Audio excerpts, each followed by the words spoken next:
વિદ્યાર્થીઓને સપના ટૂટ્યા છે તેને ન્યાય મળે તે આગળ ન્યાય મળવો જોઈએ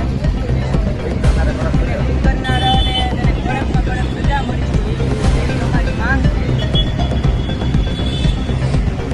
હું રાજુભાઈ બોરકરિયા, સૌરાષ્ટ્ર ઝોન પ્રમુખ આમ આદમી પાર્ટી। આજે અમે એક રચનાત્મક વિરોધ પ્રદર્શન પ્રોટેસ્ટ કર્યું છે આમ આદમી પાર્ટી જુનાગઢ ટીમ દ્વારા કે આજે જે પેપર લીક જે થયું છે, નીટની જે એક્ઝામ રદ થઈ છે અને લાખો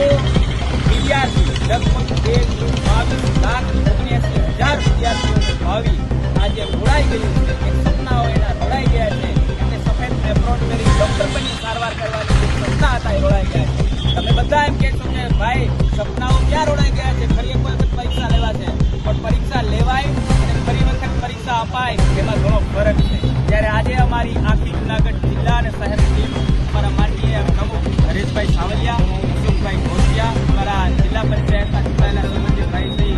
જયસુખભાઈ પાગડા, દિનેશભાઈ ઉપારેલિયા, સાગરભાઈ તેમજ પ્રવીણભાઈ ચાવડા, ભાઈ અમારે રોહિતભાઈ તેમજ હિતેશભાઈ ગજેરા અને તમામ જે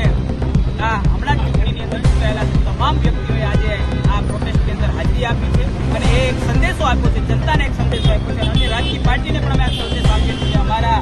આ જે જનપ્રતિનિધિઓ છે, જે લોકોની સેવા કરવા માટે આવ્યા છે, એ આજે મેદાન ઉપર આજે ગ્રાઉન્ડ ઉપર ઉતર્યા છે, રોડ ઉપર ઉતર્યા છે અને કારણ માત્ર ને માત્ર એક હોય તો જે નીટની પરીક્ષા ભાજપના લોકોએ ભાજપ થકી જે નીટની પરીક્ષા રદ થઈ છે અને લાખો